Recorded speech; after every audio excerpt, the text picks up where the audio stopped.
एक ही जैसी चीज बार बार दिखने का मतलब आपका अंतर्मन आपसे कुछ कह तो बेशक रहा है।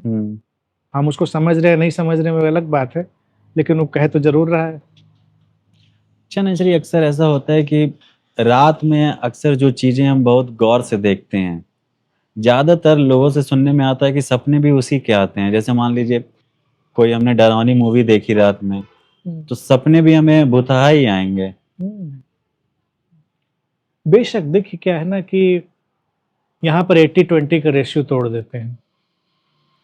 20% माइंड की फंक्शनिंग कई बार बहुत डीप होती है, वो निरंतर कहीं अलग भी चिंतन मनन कर रहे हैं, और 80% जो मन है वो बाहर चलने वाले परिदृश्य से और बाहर चलने वाली जो भी क्रियाएं हैं उनसे प्रभावित हो रहा है, उनका डेटा रजिस्टर कर रहा है।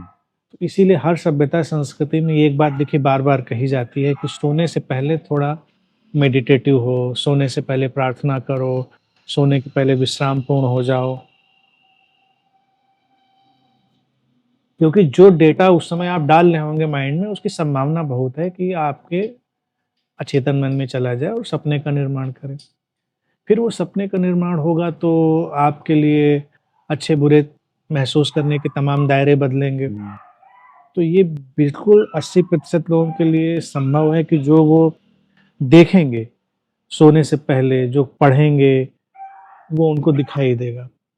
लेकिन एक बात यहाँ पर ये भी ध्यान देने की है कि वो चूंकि है ड्रामा अनकॉन्शियस का, वो अचेतन का ड्रामा है, तो भले ही कैरेक्टर और स्क्रिप्ट हमारी अभी अभी की चली गई हो, लेकिन फिर भी उसमें कुछ इनपुट जो हैं वो अंधेरे तहखाने से निकलकर जरूर आएंगे।